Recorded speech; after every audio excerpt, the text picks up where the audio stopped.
Alors dans cette vidéo, on va voir comment les développements limités vont nous permettre de faire l'étude locale d'une courbe. Alors l'étude locale d'une courbe, ça veut dire quoi en général? Eh ben, je vais peut-être juste vous faire un petit dessin pour démarrer. L'étude locale d'une courbe, paf, paf, c'est, j'ai une certaine fonction, je suis en un certain point que je vais appeler x0. Ce que je vais appeler l'étude locale en x0, ça va être de regarder à quoi ressemble la courbe. En général, ce qu'on fait, c'est on regarde la tangente, et ensuite on regarde comment se positionne la courbe par rapport à la tangente. Est-ce qu'elle est au-dessus, est-ce qu'elle est au-dessous, tout le temps au-dessus, des fois au-dessus, des fois au-dessous, etc. Et cette description fine et précise, quantitative, qualitative, quoi, et c'est ce qu'on appelle l'étude locale. Et on va voir que les DL nous permettent de faire ça. Donc je vais prendre quatre exemples. Le premier exemple, c'est... donc à chaque fois, l'idée c'est que pour pouvoir faire l'étude locale, je vais écrire, ça va être la première étape, même l'étape 0 que je ne vais pas faire ici. Étape 0, écrire le développement limité de la fonction en x0. Et avec le développement limité, eh ben, on va voir quel est le comportement. Donc là, je vais supposer que cette étape-là, vous savez le faire. Si vous ne savez pas le faire, il y a 12 000 vidéos sur cette chaîne et puis ailleurs qui vous expliquent comment on peut apprendre à faire des développements limités. Donc je vous encourage à les regarder. Donc disons qu'on a fait ces étapes-là et voilà ce qu'on a obtenu. Donc on se trouve au point 0 et la fonction, ce qu'on a trouvé comme DL, c'est 1 moins 2x plus 3x carré plus petit o de x carré.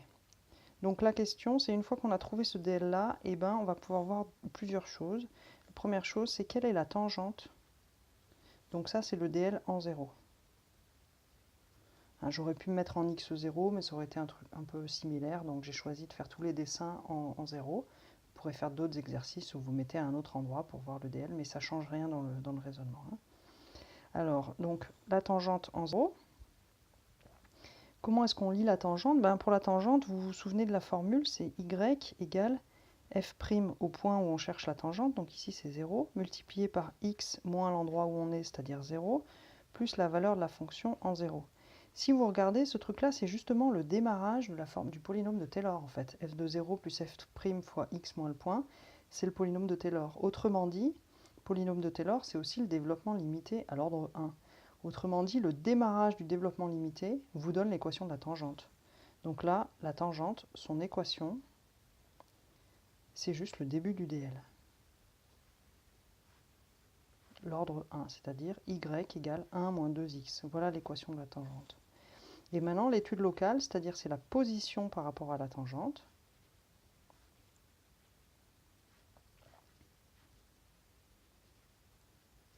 Et bien, qu'est-ce qu'on fait pour avoir la position par rapport à la tangente? Classiquement, on prend la valeur de la fonction, on soustrait la valeur de l'équation de la tangente, et la soustraction des deux nous dira si jamais c'est positif, ça veut dire que la fonction est au-dessus.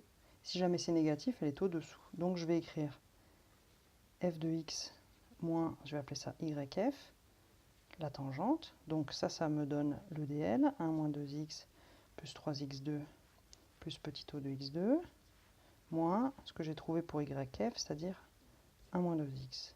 Donc ça, évidemment, ça simplifie le début du dl. Donc il me reste la suite du dl. Donc qu'est-ce que je peux voir là-dessus? Et bien ça s'écrit, on peut mettre x carré en facteur, et il reste 3 plus petit o de 1, si je factorise x carré. Et donc ça, c'est toujours positif. Et ça aussi, parce que ça tend vers 0, autour de 0, et ça du coup, tout ça, ça tend vers 3. Donc c'est toujours positif aussi. Donc la morale, c'est que ce truc-là, c'est positif ou nul, et ça s'annule uniquement en 0. Tout ça pour dire, c'est que du coup, si c'est positif, ça veut dire que ça, c'est toujours plus grand que ça. Autrement dit, la courbe est toujours au-dessus de sa tangente. Donc si on veut faire un petit dessin, on peut dessiner la tangente. On est en 0 là. Donc la tangente 1 moins 2x, ça commence à 1, et ensuite on a une pente négative, moins 2, donc ça va descendre par là et là. Pof, ça c'est la tangente, et on sait que la fonction est toujours au-dessus. Donc localement, ça veut dire que la fonction, elle fait peut-être un truc comme ça. Hop. Et après, on ne sait pas trop ce qu'elle fait, hein, mais localement, on sait que CF est là, et la tangente est là, en fait, ici. Ok, donc on voit que la courbe est toujours bien au-dessus de la tangente. J'aurais peut-être pu mettre deux couleurs, mais bon, vous voyez, la tangente, c'est la droite, et la courbe, c'est ce truc-là. Ok, donc là, on est dans le cas où la courbe est toujours au-dessus. Je vais prendre un autre exemple, donc du coup je vais changer de feuille. Ok, alors du coup je vais prendre un deuxième exemple maintenant. Bon, pour ce deuxième exemple, pareil, on admet qu'on est toujours en 0, qu'on cherche à faire l'étude locale, et qu'on a suffisamment bien travaillé pour avoir le développement limité en 0. Donc ça suppose que vous avez fait la suite de l'exo, ou enfin les questions précédentes, où on vous demande le développement limité, sinon il faut bosser quoi. Voilà, donc admettons qu'on a trouvé ça comme développement limité. Donc vous remarquez en particulier qu'il n'y a pas de terme en x carré ici. Donc de la même manière, si on veut chercher l'équation de la tangente, comme tout à l'heure, c'est donné par le début du DL, y égale 2 moins x, les deux premiers termes du développement à l'ordre 1. Et ensuite, si on veut la position, ça va être la soustraction g de x moins yg. Et regardez le signe de ça. Donc de la même manière, ça va supprimer le démarrage et on va récupérer uniquement ce qui est au-delà du degré 2 ou plus. Donc moins x3 plus petit o de x3. Alors ce truc-là, on peut mettre moins x3 en facteur. Moins x3 en facteur de 1 plus petit o de 1. Ce bout-là, il sera toujours positif autour de 0, puisque ça tend vers 0 et ça vaut 1. Et donc, c'est du signe de moins x3. C'est-à-dire que pour x positif,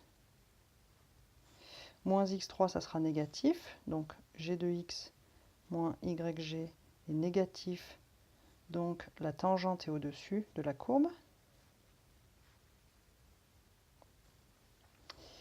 Pour x négatif, c'est l'inverse.